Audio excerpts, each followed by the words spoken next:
தலைவரை பார்த்து அவர் ஏன் ஊடகத்தில் பேட்டி கொடுக்க மாட்டேங்கிறார், பேட்டி கொடுக்க மாட்டார். இப்ப நான் ஓப்பனா திமுக காரன் பார்த்து கேட்கிறேன், நாளைக்கே ஒரு ஸ்டேஜை போடுவோம், எல்லா பத்திரிகையும் கூப்பிடு, 2 பேர் தான் அந்த ஸ்டேஜில் இருக்கணும்.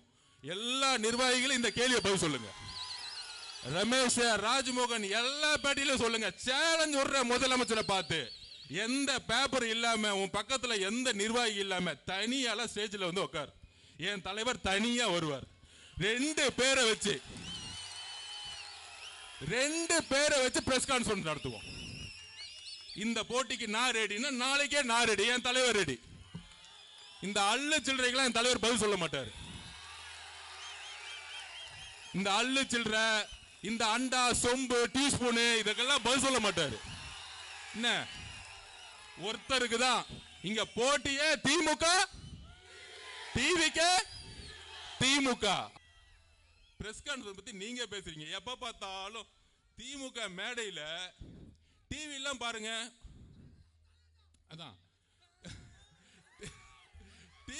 டிவில பாருங்க, எந்த திமுக காரனும் வந்து பேசுறதே கிடையாது. டிவில பேசுறது எல்லாம் பத்திரிகையாளர்னு சொல்லிட்டு உட்கார்ந்துட்டு இருக்காங்க. ஏன்னா பேச தெரியாத ஒரு கட்சி தான் இன்னைக்கு திமுக. நம்மளை பார்த்து பேச தெரியுமா பேச தெரியுமான்னு கேட்கிறாங்க.